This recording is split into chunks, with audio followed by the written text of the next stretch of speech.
দলের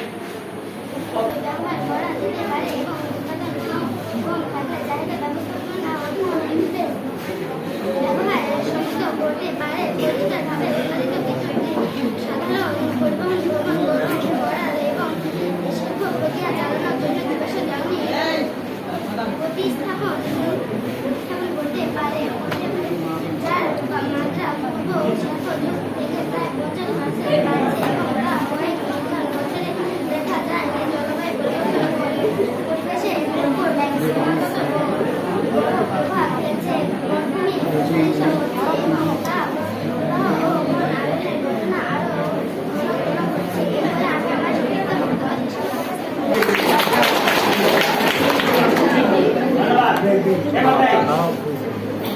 আমাদের বিপক্ষ দলের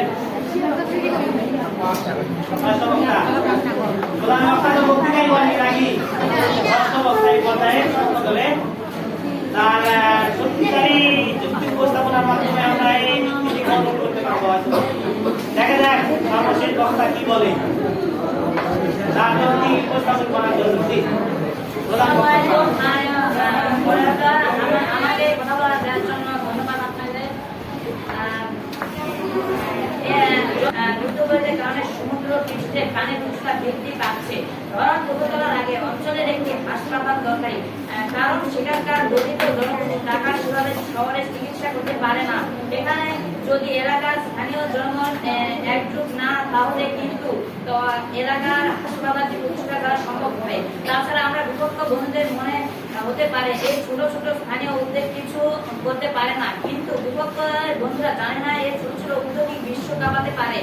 তৃতীয় স্থানীয় জনগণের অংশগ্রহণ ছাড়া কোনো উদ্যোগ সফল হতে পারে না। যদি আমরা আমাদের শিক্ষার্থীর হাত বাঁধার ও মানুষ এসব সমৃদ্ধ করতে পারি, তাহলে আন্তর্জাতিক অনুদান ও পরিকল্পনা ব্যক্ত হবে। যেমন স্কুলের সবুজ পাঠশালা কর্মসূচি, জলবায়ু পরিবর্তন ফলে উদ্যোগ ও প্রাণীর কি উচ্চতর হচ্ছে।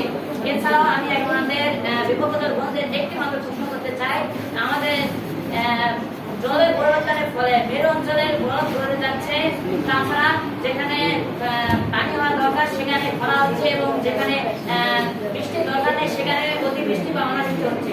তো এটা কি আমাদের জন্য ভালো না খারাপ, তা আমাদের বিপক্ষ দল বন্ধুদের কাছ থেকে সুন্দরভাবে জানিয়ে নিতে চাচ্ছি।